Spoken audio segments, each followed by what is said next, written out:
السلام عليكم ورحمة الله وبركاته. نحمده ونصلي على رسوله الكريم. أما بعد فأعوذ بالله من الشيطان الرجيم. بسم الله الرحمن الرحيم. ذلك الكتاب لا ريب فيه. صدق الله العظيم.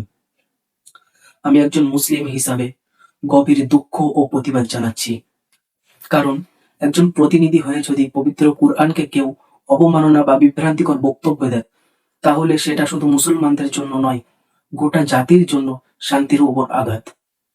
এটা ১৫০০ বছর ধরে কোটি কোটি মানুষের পথ নির্দেশ, নৈতিকতা ও মানবতার শিক্ষা নিয়ে এসেছে। কোরআনের আয়াতকে প্রসঙ্গ ছাড়া বিকৃতভাবে তুলে ধরা এটা অজ্ঞতা নয়, এটা দায়িত্বহীনতা। আমরা মুসলমানরা কখনো হুমকি দিই না বা হিংসা চাই না।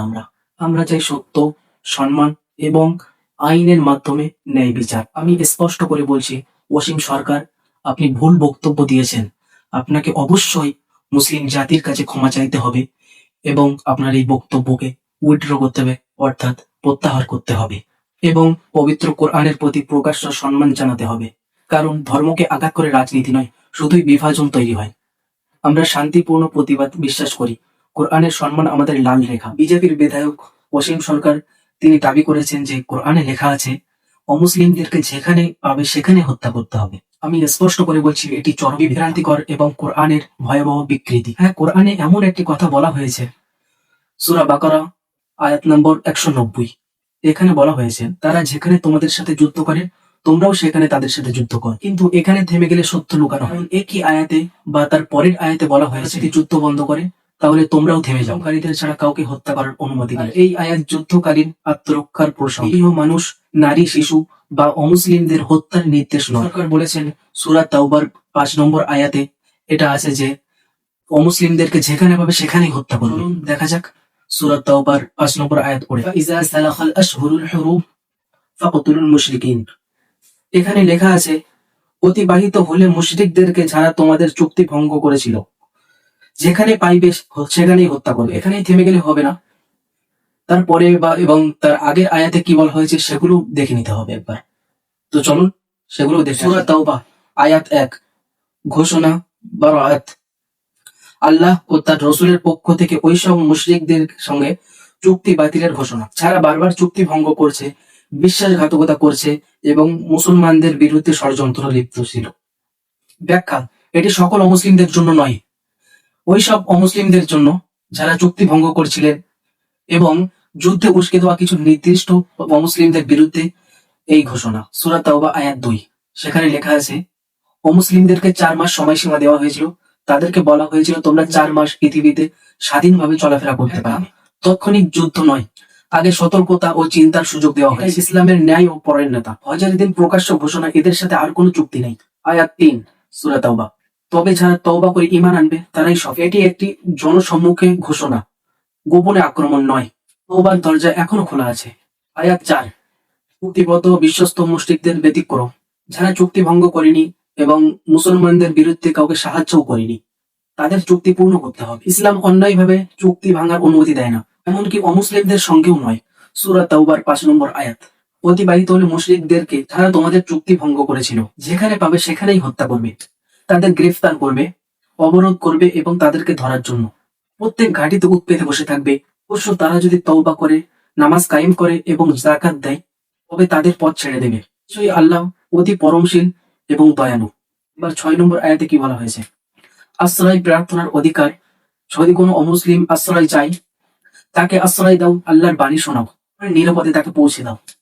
ব্যাখ্যা, যুদ্ধের মাঝেও মানবতা, নিরাপত্তা ও দাওয়াতের শিক্ষা, এটাই ইসলামের সৌন্দর্য। এই আয়াতগুলোর নির্দিষ্ট ঐতিহাসিক প্রেক্ষাপটে নাজিল হয়েছিল।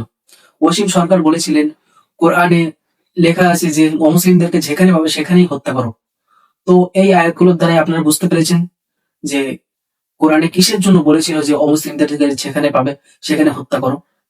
তারা আসলে চুক্তি ভঙ্গ করেছিলেন এবং যুদ্ধের জন্য উস্কে দিচ্ছিলেন, সেই জন্য তাদেরকে বলেছিলেন। এই টপিকটা শেষ হয়ে গেল এবং এর পরের টপিক, ওসীম সরকার বলেছিল কোরআন নাকি বদরের যুদ্ধের সময় জ্বালিয়ে দেওয়া হয়েছিল। তো এই বিষয়ে এবার কথা বলবো। ওসীম সরকারের আজ আমি দুটো বক্তব্যের তীব্র প্রতিবাদ জানাচ্ছি, যেগুলো শুধু মিথ্যা নয় বরং চরম ধর্ম অবমাননার সামিল। প্রথমে বলা হয়েছে কোরআন নাকি বদরের যুদ্ধের সময় জ্বালিয়ে দেওয়া হয়েছিল। এটি সম্পূর্ণ ইতিহাস বিকৃতি। বদরের যুদ্ধ যখন হয়েছিল হিজরি ২য় সালে, অর্থাৎ ইংরেজিতে ৬২৪ খ্রিস্টাব্দে, আর কোরআন তখনও গ্রন্থ আকারে সংকলিতই হয়নি। আয়াতগুলো নাজিল হচ্ছিলেন এবং সাহাবাই কেরামরা মুখস্থ করছিলেন। তো এখন কথা হচ্ছে, যে কোরআন সেই সময় বই আকারেই ছিল না, সেই সময় সেই কোরআনকে জ্বালিয়ে ছাই করে দেওয়া হলো কিভাবে? অসীম সরকারের কাছে এটা আমার প্রশ্ন, প্লিজ উত্তরটা দিয়ে যাবেন। এবার অসীম সরকারের দ্বিতীয় বক্তব্যের জবাবটা দেব। অসীম সরকার বলেছিল যে ২৭ জন শয়তান মিলে নাকি কোরআন লিখেছে। এই কথাটা শুধু মিথ্যা নয়, এটা মুসলমানদের ইমানের প্রতি সরাসরি আঘাত।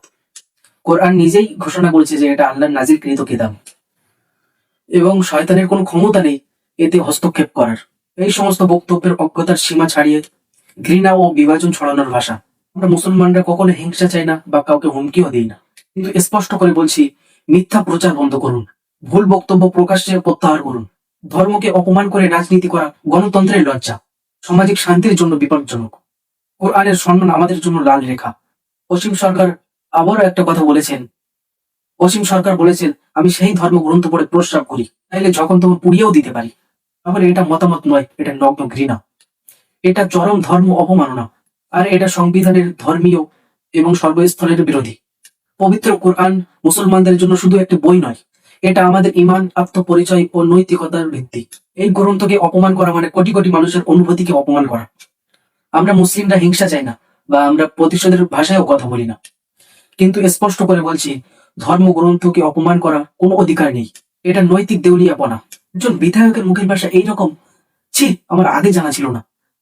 সমাজে বিদ্বেষ ছড়াই, শান্তি নষ্ট করে এবং গণতন্ত্রকে লজ্জায় ফেলে।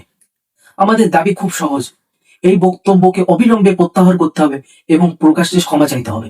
ধর্ম নিয়ে ঘৃণ্য ভাষা ব্যবহার করা বন্ধ করতে হবে, কারণ মত প্রকাশের স্বাধীনতা সকলেরই আছে, কিন্তু ধর্মকে অবমাননা করার লাইসেন্স কারোর কাছে নেই। আমরা আইন মানি, আমরা শান্তিপূর্ণ প্রতিবাদে বিশ্বাস করি, কিন্তু কোরআনের সম্মানে কোনো আপোষ নেই। অসীম সরকারকে প্রকাশ্যে ক্ষমা চাইতে হবে। বাংলার মানুষ কখনো ক্ষমা করবে না, যতক্ষণ ক্ষমা না চাইবে কেউ ক্ষমা করবে না।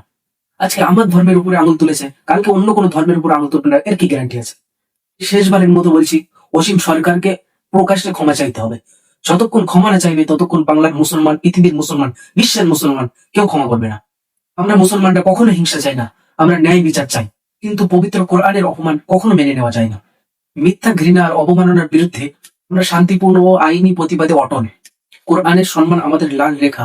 তাই বলছি, যুক্তি দিয়ে কথা বলুন, মিথ্যা দিয়ে নয়, অপমান দিয়ে নয়।